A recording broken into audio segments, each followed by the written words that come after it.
अच्छा जी, बिस्मिल्लाहिर्रहमानिर्रहीम। ये स्टैटिस्टिक्स में आपका क्वेश्चन नंबर 11 है। ठीक, ये क्वेश्चन जो है ये 10th क्लास के स्टैटिस्टिक्स के बुक में दिए गए हैं, लेकिन मैं इसमें मेंशन इसलिए नहीं करता कि ये सब के लिए ना एक जैसे इफेक्टिव है। ठीक है, ये हर लेवल के लिए एक बहुत बेहतरीन जो है कलेक्शन है स्टैटिस्टिक्स की, एक नोट्स का।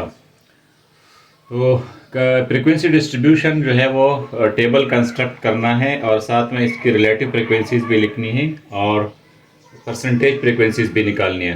हमारे पास ये डेटा है, ऑब्जर्वेशंस है। ये डेटा जो है उन्होंने छोटे छोटे ब्लॉक्स जो है वो जमा किए हैं और सब ब्लॉक्स का वेट जो है वो 0.1 kg है और टोटल ब्लॉक्स जो है n मेरे पास है, टोटल डेटा है 50। अच्छा, इसमें आर जो है रेंज जो है वो अब मेरे पास है 9.1 से 7.1 तक और टोटल रेंज है 2। यानी मेरे पास सबसे बिगेस्ट ऑब्जर्वेशन जो है वो 9.1 है और सबसे स्मॉलेस्ट ऑब्जर्वेशन जो है वो 7.1 है। तो इस तरह रेंज निकलता है 9.1 से 7.1 माइनस करो तो 2 निकलेगा। डेटा जो है ये कंटिन्यूस टाइप डेटा है और के जो है मेरे पास नंबर ऑफ क्लासेस आ रहे 7। एच मेरे पास आ रहे are divide by K, 2 divide by 7 is equal to 0.285। इसको राउंड ऑफ करें तो ये 0.3 आएगा और 0.3 ही आपका हाइट और या वेट आएगा। दोनों क्लासेस के बीच में जो डिफरेंस होगा वो आपका ये वर्टिकल डिफरेंस होता है क्लासेस के बीच में, याद रखें। ठीक, वर्टिकल डिफरेंस जो क्लास में हाइट इसलिए एच कहलाता है। ठीक है, वेट कहते हैं, हाइट कहलाता है। ये होता है 0.3, ये हॉरिजॉन्टल डिफरेंस नहीं होता। डी आपका आ रहा है 0.1, इसलिए कि जब डेसिमल 1 होता है तो डी 0.1 आता है और डेसिमल आपका 2 डिजिट्स डेसिमल होता है। ठीक, तो वो फिर डी आपका पूरे डेटा के अंदर 1 डिजिट डेसिमल है, यानी डेसिमल से इस तरफ सिर्फ एक डिजिट आ रहा है। तो आपका डी आएगा 0.1। अगर 2 आ गया तो फिर आपका डी आएगा 0.3, सॉरी 0.01 आएगा।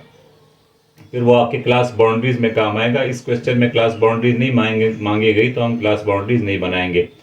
ये आपका आ रहा है लोअर क्लास लिमिट आ रहा है 7.1 और अपर क्लास लिमिट आएगा upper lower class limit plus H minus D, 7.1 plus 0.3 minus 0.1, ये आएगा आपका और 7.3।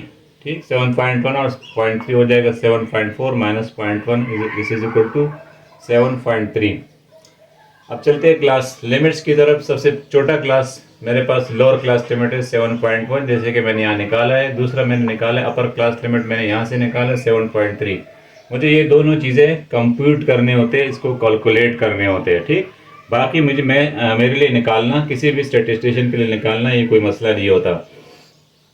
अगला क्लास इससे एक जो है हिंसा बड़ा होगा। तो अगर ये 7 था तो ये यहाँ पे सिंपल 7 था तो यहाँ पे 8 आना था, लेकिन ये 7.3 तो 7.4 आएगा। ठीक, आपका दूसरा क्लास का जो लोअर क्लास लिमिट होगा और इसका जो आपका इससे हायर क्लास होगा वो इस 7.3 के साथ h जमा करेंगे तो h इज 0.3 प्लस करो 7.3 के साथ तो 7.6 आ जाएगा। इस तरह से ये आ गया 7.7 अप टू 7.9, ये 8 आएगा अप टू 8.2, इसके साथ 0.3 जमा करने से फिर 8.3 आ जाएगा इधर और यहाँ भी 0.3 जमा करने से 8.5 आएगा। यहाँ आ जाएगा 8.6 और ये हो जाएगा 8.8, यहाँ 8.9 हो जाएगा और ये 9.1 हो जाएगा जब आप 8.8 के साथ 0.3 प्लस करोगे। ठीक, ये इसके बनाने का तरीका है। This is a scientific way और इसको इसी तरीके से करने से ही आसानी होती है। अच्छा, हम चलते हैं टैली मास की तरफ। टैली मास का तरीका मैंने आपको बताया था कि पहले डेटा को एक अच्छी तरीके से लिखो, इसके कॉलम्स और इसके जो है रोज बिल्कुल आइडेंटिफाई करके लिख लो। तो मैंने यहाँ पे 16 कॉलम बनाए हैं और 3 रोज बनाए हैं। तो इस तरह मैं एक एक कॉलम डेटा का लूँगा, उसको टैली करूँगा तो मेरे लिए आसानी होगी, नहीं तो ये काफ़ी मुश्किल काम होता है। तो पहला कॉलम मैं ले लेता हूँ, 8 है, 8 यहाँ पे आ रहा है, यहाँ टैली कर दूंगा 1। इसी कॉलम का दूसरा मेरे पास ऑब्जर्वेशन है 8.8 यहाँ पे आएगा और इसका तीसरा ऑब्जर्वेशन है 7.8 तो 7.8 यहाँ आएगा। अगला कॉलम उठा ले 8.3 आपका इस कॉलम में आ जाएगा, 8 इसमें आ जाएगा और 7.8 आपका यहाँ पे आ जाएगा। ठीक, पहले भी हमने एक 7.8 देख लिया, 7.7 इधर आ रहा है, अगला भी 7.7 है वो भी इधर आएगा, फिर 8.7 है, 8.7 आपका इस छठे कॉलम में आएगा। Classes, number of classes is 7। ठीक है, मैंने भी 7 क्लासेस बनाई है। चलते अगले कॉलम की तरफ। 7.4 यहाँ आएगा। फिर 8.2 है, 8.2 यहाँ आएगा। 8.4 यहाँ आएगा। 8.6 यहाँ आएगा। 7.9 ये 5 पूरे हो जाएंगे। 8.5 यहाँ आएगा अगला कॉलम। 7.1 ऊपर आएगा। 8.5 यहाँ आएगा। 8.1 भी यहाँ आएगा आपका। ठीक, 8 से 8.2 तक यहाँ पर आपका आ जाएगा 8.1। अच्छा, ये आपके पास है 8.4। 8.4 आपका इस वाले कॉलम आ रहे हैं, ये 5 पूरे हो जाएंगे। 7.9 है, 7.9 यहाँ पे आ जाएगा। दूसरा स्टार्ट करें। 7.8, 7.8 भी इसमें आ रहे हैं। 7.4 8 5 पूरे हो गए। 8.2 नया शुरू कर लें, यहाँ पर एक ग्रुप दोबारा 8.2 इसके साथ लगा लें। 8.4 इसमें नया स्टार्ट कर लें। 7.7 इसके साथ लगा लें, टैली करें। 8.4 8.4 आपका इसके साथ आ जाएगा। 7.2 7.1 के साथ लगा लें इस ग्रुप में। और 7.5 वो आपकी सेकंड क्लास में आ जाएगा। 8.8 8.8 यहाँ पे आ जाएगा। 8.7 8.7 भी आपका 8.8 वाले कॉलम में आएगा। ये कट जाएगा आपके यहाँ पे 5 पूरे हो गए। 8.5 8.5 यहाँ ऊपर आएगा। 7.9 7.9 आ रहा है आपका इस वाले क्लास में। 8 आएगा यहाँ पर। और 8.1 भी इसका हिस्सा है। दोबारा 8.1 आए, फिर 5 पूरे हो गए। 9.1 सबसे बड़ा ऑब्जर्वेशन है, यानी आखिर वाले में आएगा। और फिर आपके पास 7.3 ऊपर वाले पहले कॉलम में आएगा। 8.2 8.2 आपका इस वाले कॉलम में आएगा, इसमें नया शुरू कर लें।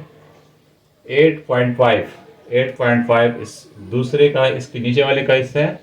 और 9 सबसे बड़ा एक और अदद में आ गया, तो ये आपके आखिरी उसका क्लास का हिस्सा है। 7.5 आ रहा है यहाँ पर। 7.6 इसमें आएगा, ये 5 पूरे हो गए।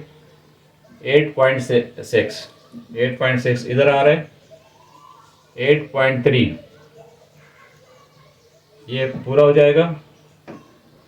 8.2 इसमें आएगा।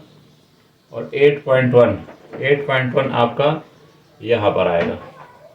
8.3 यहाँ आएगा। और 8.5 आपका इसमें आ जाएगा। ठीक, तो ये मैंने इसको डेटा को टैली कर दिया। अब मैं इसकी फ्रीक्वेंसीज लिखता हूँ, देखता हूँ कि ये फ्रीक्वेंसीज जो है मैंने टैली सही किया कि नहीं, पता चल जाएगा। मेरे पास n जो है वो 50 आना चाहिए। ठीक, तो फर्स्ट कॉलम की ये हो गए आपकी 3, इसके हो गए 5, इसमें आ गए 9 इस वाले क्लास में आ गए, ये 9 आ गया। ये आपके आ गए 5 10 और 3 13 यहाँ आ गए आपके इस कॉलम में 12 आ गए। और ये आपके हो गए 6 और आखिर वाली में आ गए 2। ठीक, अब मैं इसका रिलेटिव फ्रीक्वेंसी निकालूंगा। रिलेटिव फ्रीक्वेंसी निकालने का तरीका मेरे पास है कि मैं f को n पे डिवाइड करूंगा। सबसे पहले इसको काउंट करें कि पूरा आ गया कि नहीं।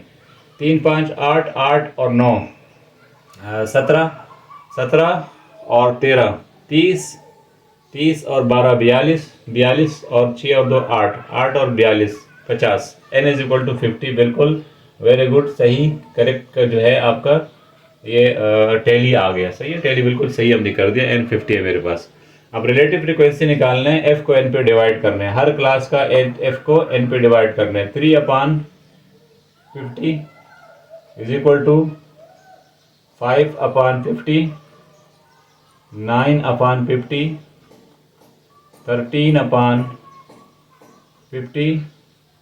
12/50, 6/50 and 2/50 50। इस तरह ये आपके सारे जो है रिलेटिव फ्रिक्वेंसी आ जाएगा, ठीक। और इससे आगे हम परसेंटेज फ्रिक्वेंसीज भी आसानी के साथ निकाल लेंगे।